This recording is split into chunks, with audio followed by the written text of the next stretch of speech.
Good afternoon, everyone. Inspector Aston's just been called away for a short while, but I'm happy to open this session up this afternoon. So it forms part of the examination of the Merton local plan. My name is GJ Fort, and along with my colleague RJ Aston, we are the inspectors appointed by the Secretary of State to conduct the examination and to report to the Council in due course. As ever, the format of this hearing is a structured and focused discussion that we shall lead. So for the benefit of any observers, could I ask the representatives of the Council to introduce themselves, please? Firstly, those in the room. Tara Butler, Merton Council. And Maria Clark, Merton Council. Salisa Fergus Fleury, Merton Council.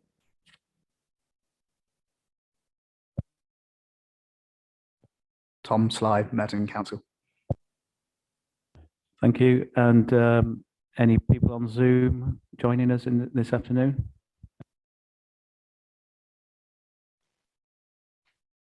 Good afternoon, Maya Crutchley, Merton Council, Air Quality. Thank you. Okay, I presume everyone's familiar with the housekeeping arrangements that here, yeah.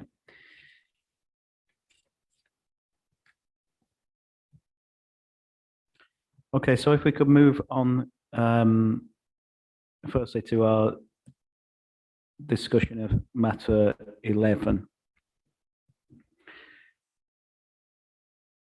So this is whether the plan's strategic policies have been informed by a robust strategic flood risk assessment, and whether the plan seeks to manage flood risk from all sources, and whether sufficient provision is made for flood risk management.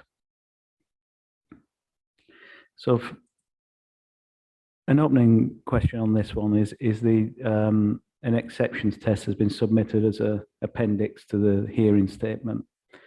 And it applies that exception test to 8 sites, which include elements of flood zone 3A and 3B. So I just wondered, as by way of introduction, if the council, who should I invite to address this point first, in terms of how what the exception test says in terms of those sites.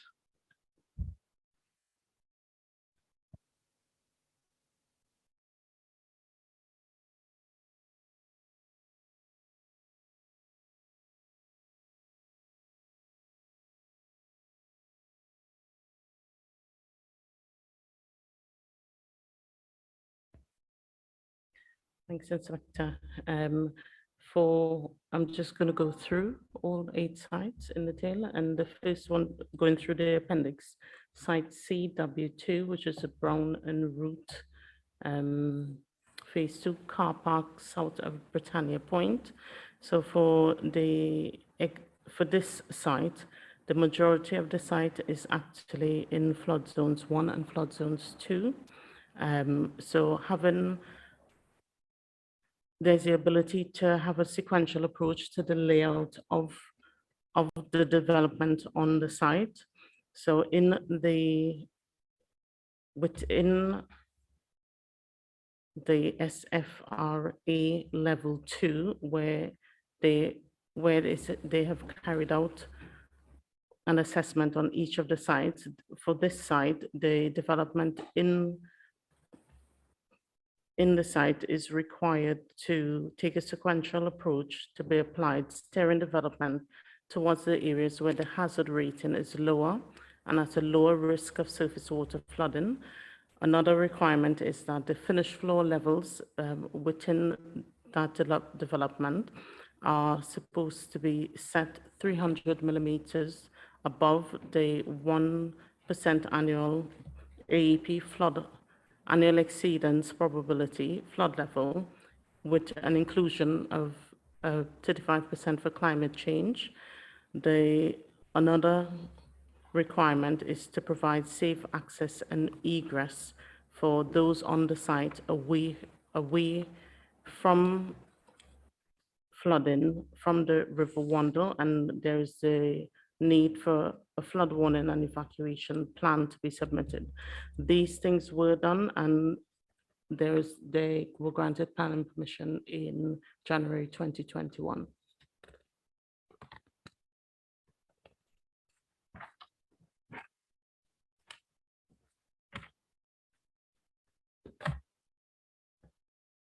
So on page 20 of that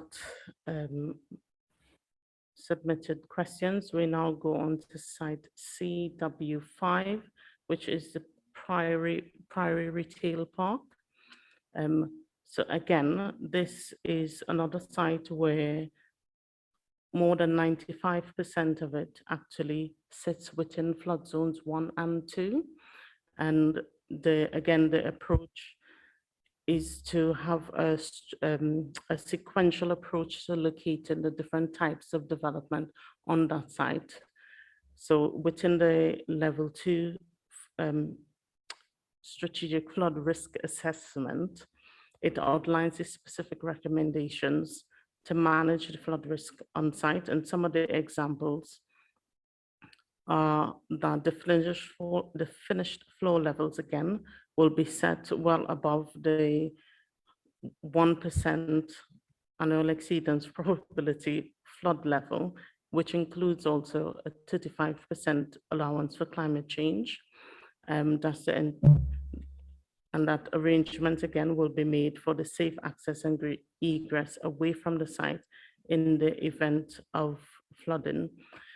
Part of this site is in flood zone 3B, or the functional floodplain, and there is to be no development within that area as that. Yeah, there's to be no development occurring on that part of the site. The next site, and the flood warning and evacuation plan again has to be prepared.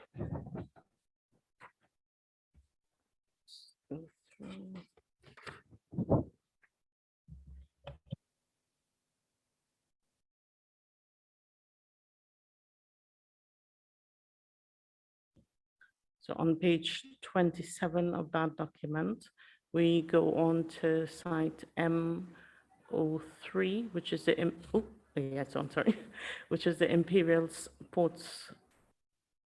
Sports Ground, Tooting and Mitcham Hub. Again, this site has 94% of the site is located in flood zone 1 and flood zone 2, with the remainder in flood zone 3A. And the recommendations for development on this site that's identified in the strategic flood risk assessment is that, again, taking a sequential approach to the site to make sure that any more vulnerable uses is within the lower flood risk zones of flood zone 1 and 2. On this site, there is an ordinary watercourse which is located at the side boundary, and as any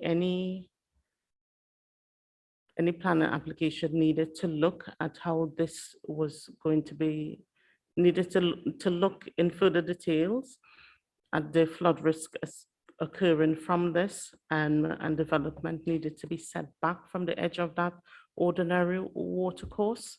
Again, some of the other recommendations were that the finished floor levels had to be set again 300 millimeter above the 1% AEP flood level, including 35% for climate change. And this development on August 20th, 2020, the planning applications committee granted permission for the development of 77 homes on that site.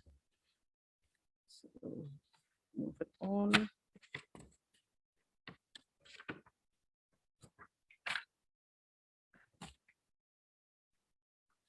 Yeah. So on page 29, we have site RP2, which is 245 to 247 Burlington Road. Again, with the site, we have 98% of the site was actually located in flood zones 1 and flood zones 2. So the approach taken for the level 2 strategic flood risk assessment is that a sequential approach can be taken on the site to ensure that any more vulnerable type development is located in the lowest risk of flooding. The finished floor levels again needed to be set above the 300 millimeter above the 1% annual exceedance probability flooding level, including climate change.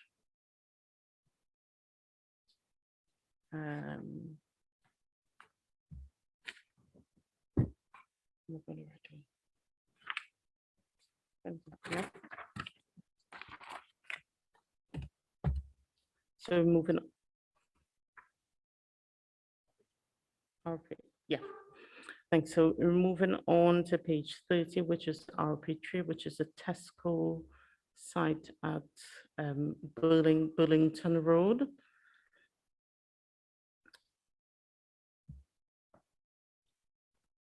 So for this site, it is a site that is mainly located within flood zones 2, 3A, and 3B. Because Merton is a relatively small borough with limited land supply, this brownfield site is going to help to contribute to creating a safe, attractive environment, provide new homes, jobs, social infrastructure, and help increase public access in the area. These additional residences will actually help satisfy the demand for housing within Merton. For the details of the flooding requirements, these were also set out in the level 2 strategic flood risk assessment. Some of these identify that the development needs to be set back from the edge of the Pill Brook by at least 8 meters. They needed to take a sequential approach within the site, steering development to those areas in flood zone 2 or at a lower risk of surface water flooding as well, and that the development should be avoided in 3B. I just note that there is a typo. It should say 3B, not 3A.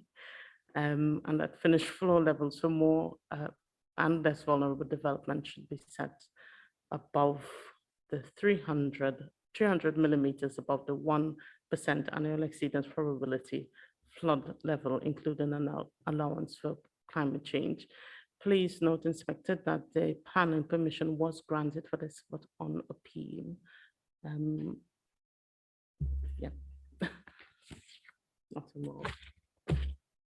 That one. So we go on to page 31 and we have site RP4, which is 80 to 86 Bushy Road. Again, with this is one of the sites that actually spans all of the flood zones, and 97% of the site was actually located in flood zones 1 and 2. So again here, taking a sequential approach to the site and steering any more vulnerable development to the areas with lower flood risk. The other recommendations I set out in the level 2 strategic flood risk assessment were to, again, raise the finished floor level so that it was above the flood level. So that's 300 meters above the 1% AEP flood level, including the allowance of climate change. Because the site is located on the southern edge of the floodplain, dry access and egress should be achievable actually on the site along the southern edge of the A289 or to the north of the site along Budnant Garden. and the B2A2. And any increase in the build footprint along the southwestern part of the site will need to ensure that there was no loss of flood storage.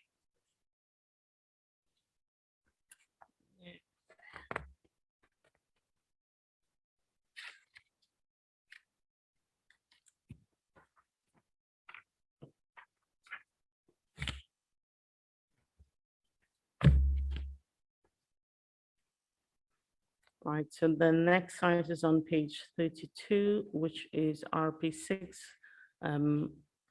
land at Lesser Sports Ground and Grand Drive. 98% of the site is located within flood zones 1 and 2, which are the two low flood risk zones. Again, as taking a sequential approach to the site layout and how development, taking a sequential approach to site and development on the site. It's the recommendation, and for the areas of the site that is within the functional floodplain, that is floodplain 3B, there would be no development was actually permitted in that area, and no ground raising would take place. The finished floor levels again were going to be raised, are to be raised at 300 millimeter above the 1% annual exceeding probability flood level, including a 35% allowance for climate change. And there is need to prepare a flood warning and evacuation plan. Please note that the site does have an extensive planning history, and it was actually part of a larger site that was granted planning permission on appeal all the way back in 2009 for the development of the site to provide 44 homes. And then the new tennis courts and clubhouse were going to be relocated to Rains Park Tennis Clubs. I will refer to Ms. Butler. Has there been other development on this one? Has there been any other development on the Lesser Sports Ground? Just to say that the site is going to planning committee tonight. Thank you.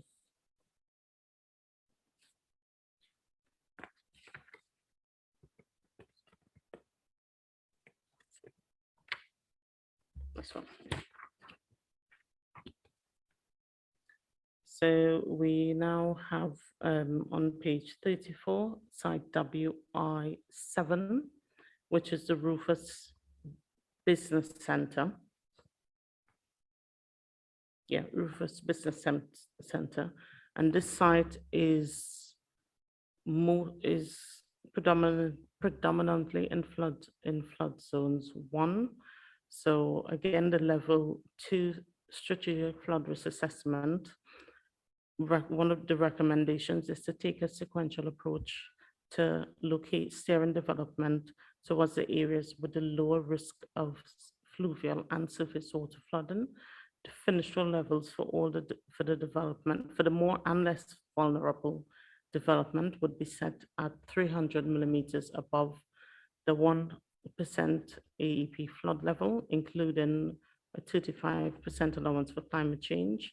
And they need to make arrangements for safe access and egress away from the site in the event of flooding from the River Wandle. This site as well is going to planning committee tonight.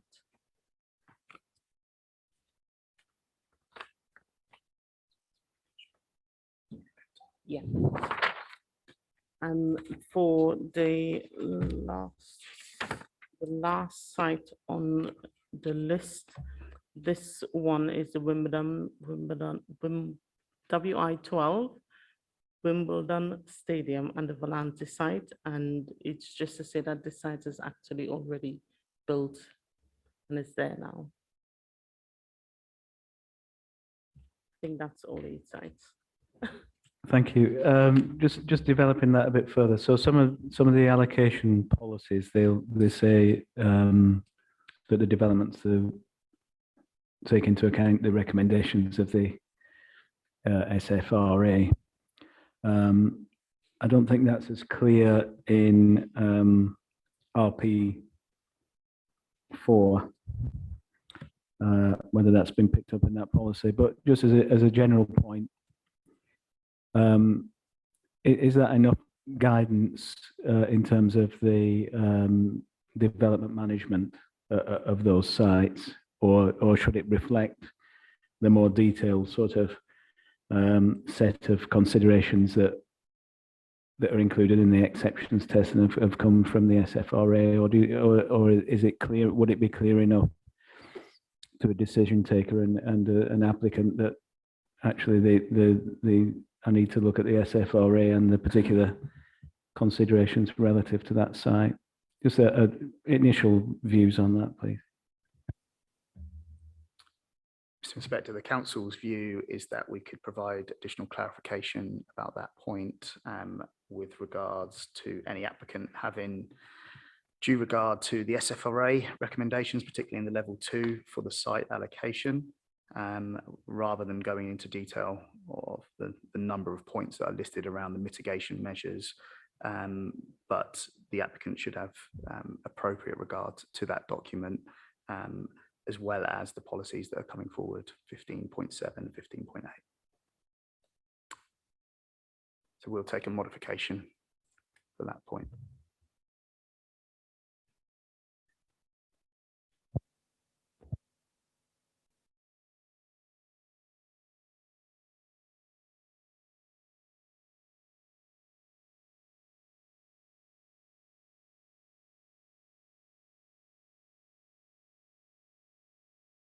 And just in terms of the updated exceptions test, so that's as an appendix to the hearing statement. Is it separately available on the examination library as a document?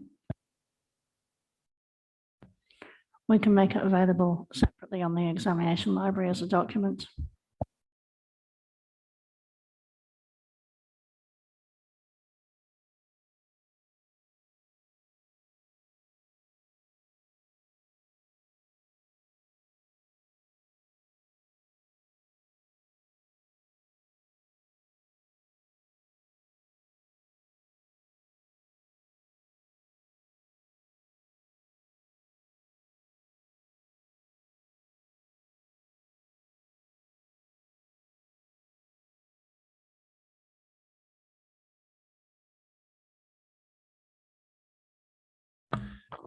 If you could just provide a little bit of clarification, just kind of following on from the proposed modification, Mr. Sly, that you just put forward.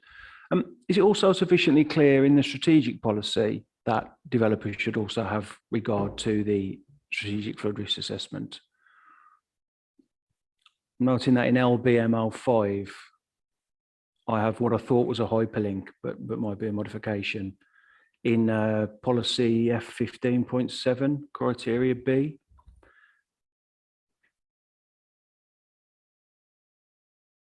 Implement the recommendations and objectives of Merton's flood risk management plans, such as, and then the strategic flood risk assessment. Is that intended to be a hyperlink? Just a piece of clarification, really. Mr. Inspector, so for clarification, yes, there is a hyperlink to Merton's external website, which contains the strategic flood risk assessment, both the level 1 and level 2 documentation on there. Also, for clarification, to support the SFRA, we have produced an online GIS mapping system, so a GIS story map, which has got all the latest available flood risk data, and that will be updated for the full plan period. Thank you, Mr. Sly. So that's not a modification then? No, no modification. Okay, thank you very much.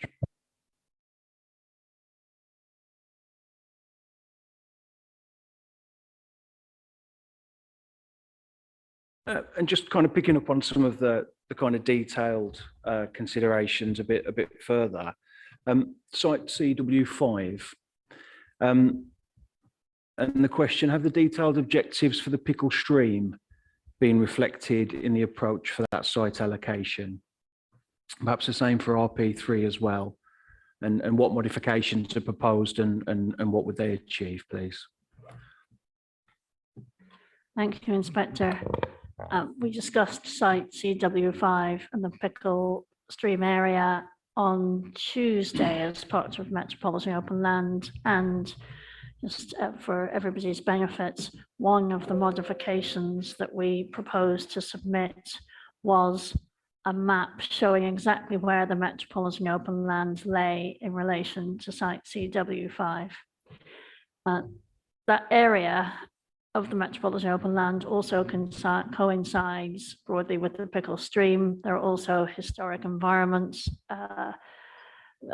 designations in the area. I'm pretty sure there's a green corridor, and the wall, if it's not locally listed, it might be nationally listed off the top of my head. So there are a number of designations directly relating to the Pickle Stream and the area around it on CW5. So while we can consider whether or not we should add more information into CW5 relating to all of those issues, it's given that that's a fairly small part of quite a large site, and given the complexity and number of designations relating to that, it seems unlikely, if we illustrate those clearly, that any development would encroach within 8 meters of that stream.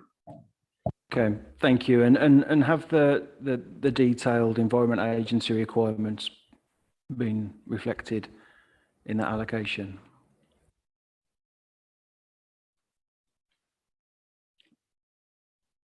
I think the Environment Agency representation referred to the removal of some specific things, some concrete banks and a restoration of ecology to the watercourse, and also a 10-meter buffer strip. Yes, they have. On LBM 05, page 100, and that is the main modification to the plan as well in LBM 03. Thank you.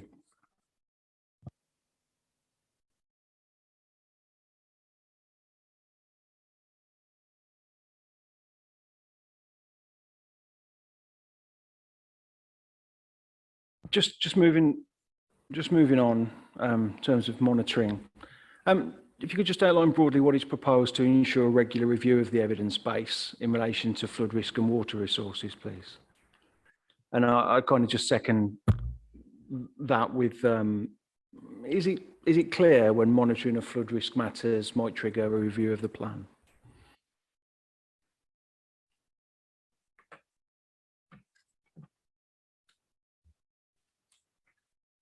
Mr. Inspector, I'm happy to take this question. So flood risk data and evidence is continually updated. For instance, the national flood zones are updated often, in the case, every 3 months, but it can be more sporadic than that.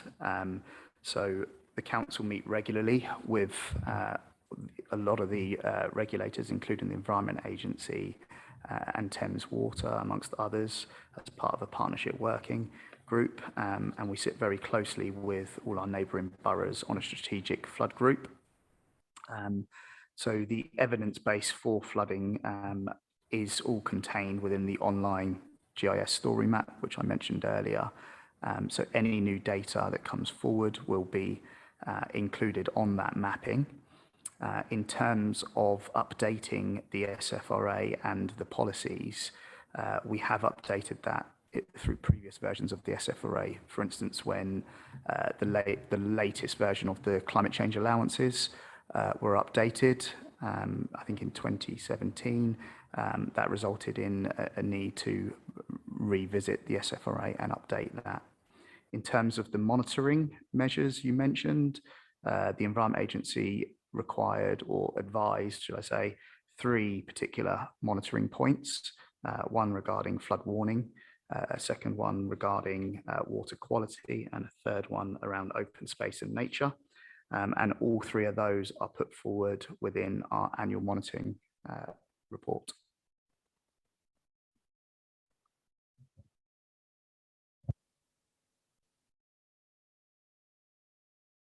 These are also contained in our proposed main modification 19.1 local plan monitoring framework. Thank you. That was my next question.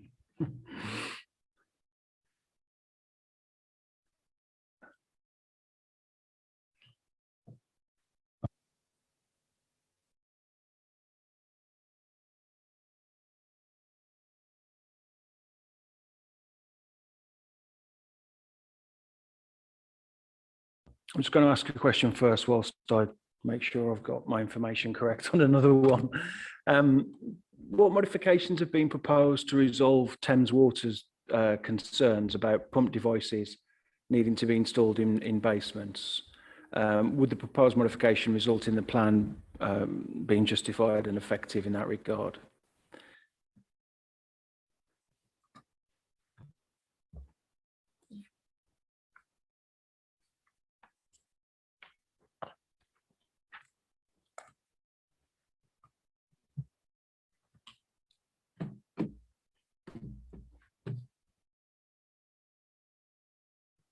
Yes, I'd refer Inspector to the matters and issues, questions or response in 11.23, where we have actually added this modification to the design policy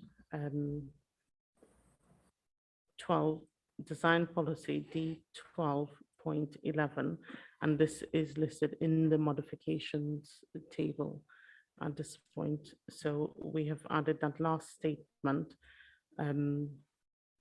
Says where basements discharge to the sewer network, they must install suitably. They must install the suitable positively pumped device. So this has been taken into consideration and added to the design policy as well. Thank you. The final question that well, it's not really a question, but policy D12.11, basements and subterranean design. The issue is repeated between page 434 and the basement section on page 551, but there appeared to be some inconsistent text. And I think I just wanted to flag that up for perhaps for you to review those two parts of the plan to see if that text approach is consistent. And I'll probably just leave it there rather than try and find the actual difference between the two, if that's okay. Thank you, Inspector. We'll take that into consideration.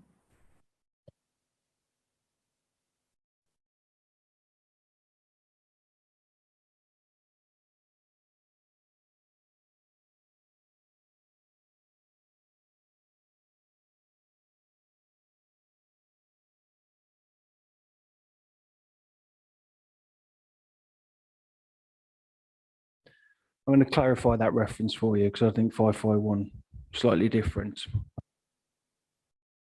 I'll come back to that though.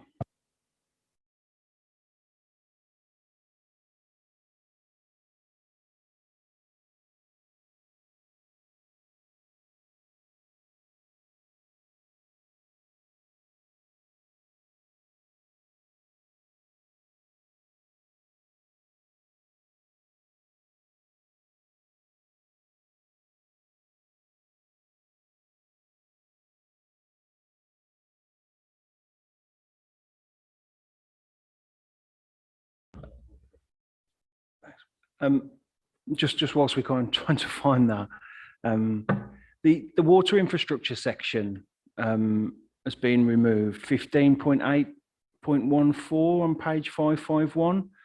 It doesn't appear to have a modification. Perhaps the council could clarify that, please.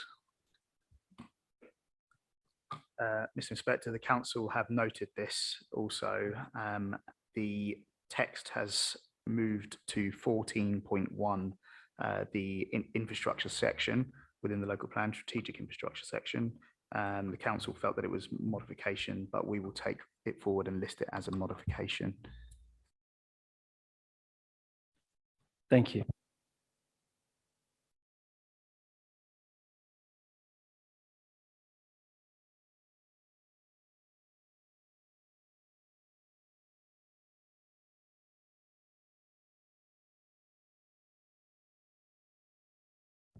I think you know your own plan, but the reference was the basement section, I think, in 5.5 on page 555.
It is page 551. It's the basement and subterranean SPD. But I think I'm going to draw a line under it there and just ask that the council look at those two sections to ensure that the approach and the text are consistent with one another. And I think we'll leave it there. Thank you.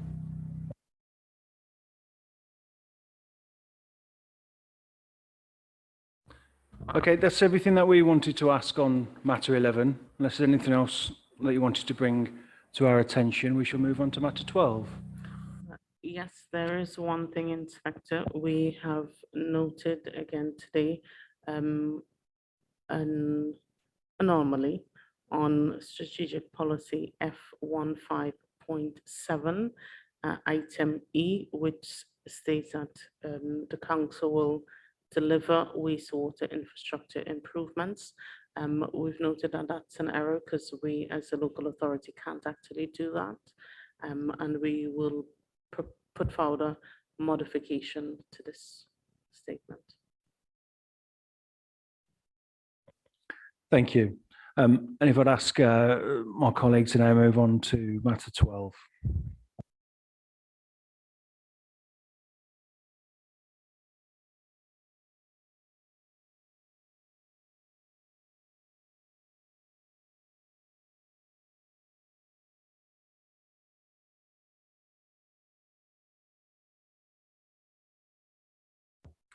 Okay, so moving on to matter 12. So this is where we pose the issues and questions relating to air quality. So in just generally in terms of the responses that we've received to our questions on this, the council has proposed a number of changes. Could you please run through these and explain how they seek to secure soundness in these regards? So am I inviting Ms. Crutchley in to on this particular point? I think either myself or my colleague Anne Maria will lead, and we'll invite Ms. Crutchley in due Okay. course. Would you- Sorry, can I ask if you could repeat the question again, please? Thank you. So you've proposed a number of changes in response to our questions on this topic in the matters, issues and questions. So could you please run through these and explain how they seek to secure soundness in these regards?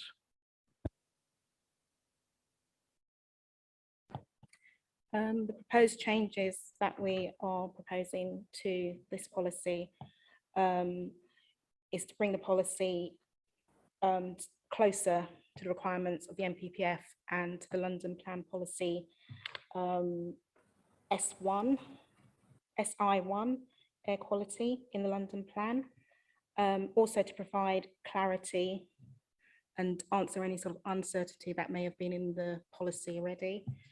And to have regard with meeting targets that are set in the London Plan and set nationally as well.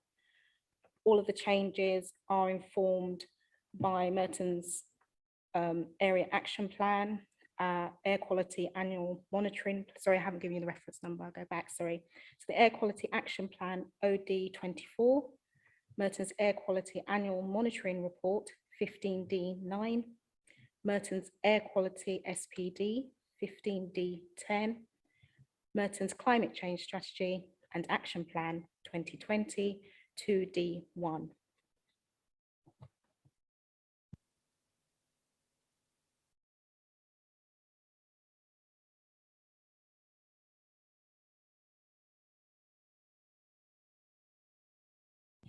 Proposed modification MM15.2 regarding the scale of development required on site.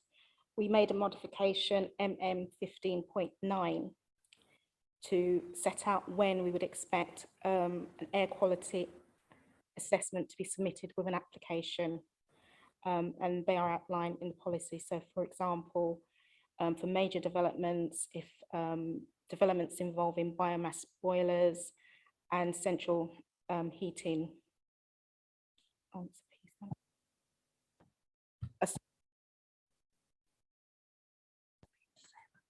Yeah, gas CHPs. Also, we have noted that in the hearing statement, we omitted to remove part of the text, which may cause confusion as you read it on the paper. There's 3 words that should have had a strike through. So part G, where it says including new developments, that shouldn't actually be in the wording. So we're proposing a modification to take those 3 words out to provide the clarity for that policy.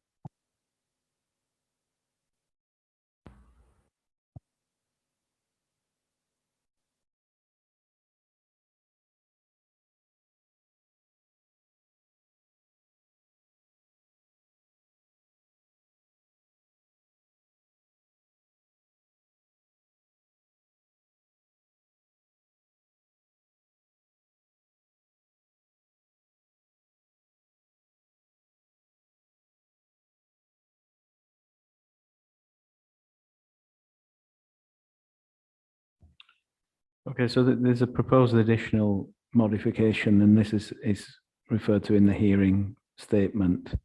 And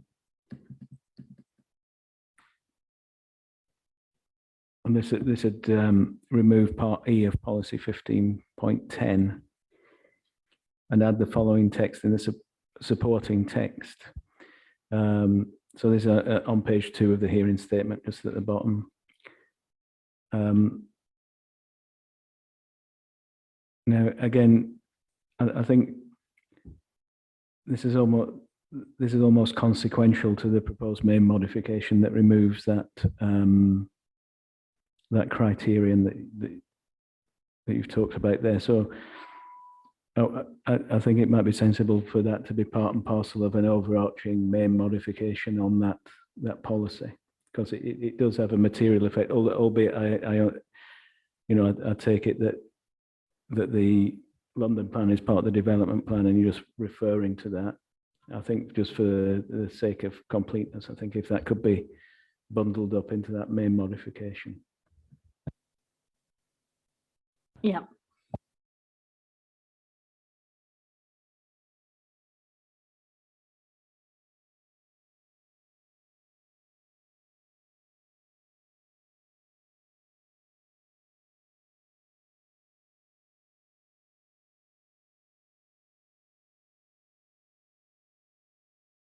I think similarly, we had that question about strict mitigation, and strict has been struck through by way of an additional modification, but again, as it touches and concerns the policy wording, it's perhaps better if it was taken in with that wider main modification as well. Yes, we will do that. And then looking at the proposed modification to policy 15.10 part J.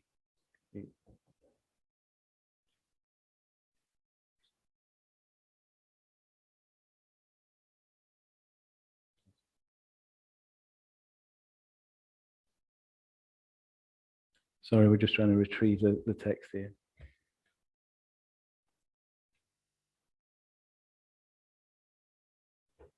Yeah, so it refers to the London Plan air quality neutral guidance. So what is the status of that guidance? Is it part of the London Plan itself? Is it SPG? On the GLA website, it just refers to it as guidance. But then when you do read the other parts of that same web page, it refers to it as London Plan guidance. So I've taken the approach that it's guidance to the policy in the London Plan. It's sort of like SPG in a way. Yes, but they don't specify as an SPG. They just call it guidance to the London Plan.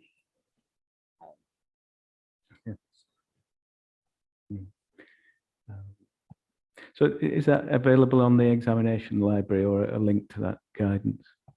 I'd have to double check. I have to double check that, but it's actually on the examination page.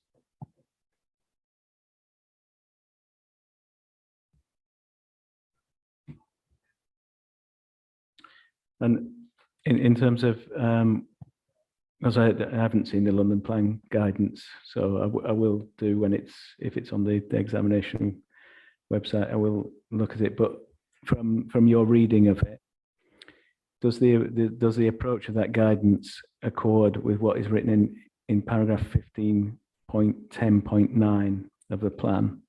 So that's particularly in terms of the financial contributions that might be required as a final intervention. Thinking about mitigation measures. Yes, we believe so. The guidance provides the baseline for the cost for the mitigation for the development. The guidance is used by quite a few London boroughs, and it gives a certainty to developers.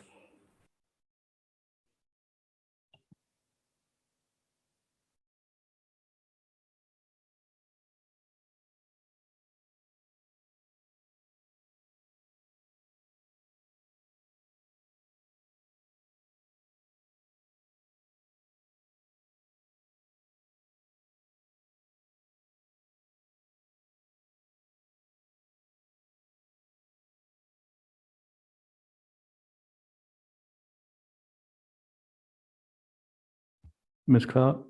We've noticed the guidance is not on the examination page, so we'll put it on the examination page. Thank you.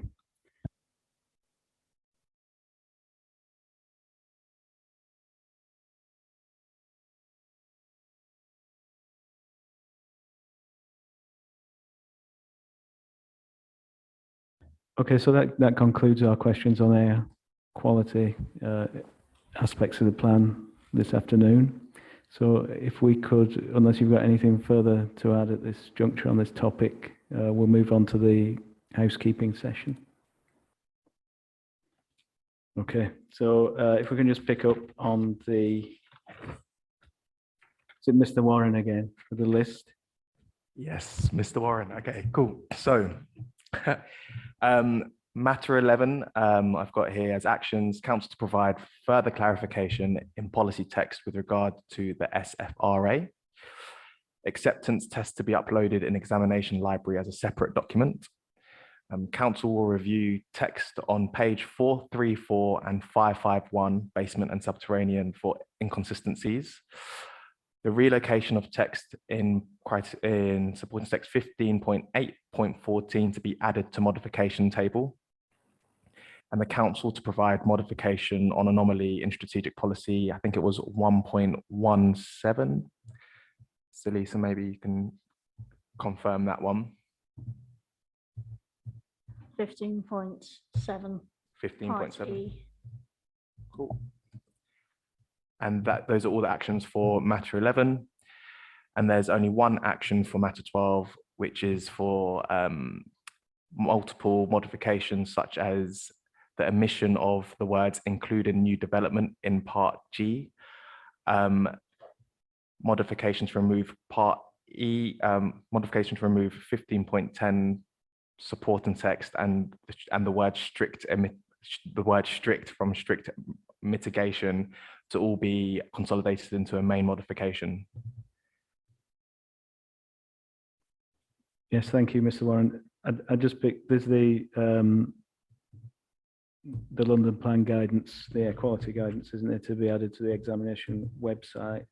And then there was the point, Ms. Fergus Fleary's point about delivering wastewater infrastructure, the council to deliver wastewater infrastructure to be picked up as a main modification. I think that's everything we've got. So thank you all for your contributions this afternoon and for accommodating us this week. And we look forward to resuming the hearing sessions in whatever form on Tuesday morning. Thank you. Thank you.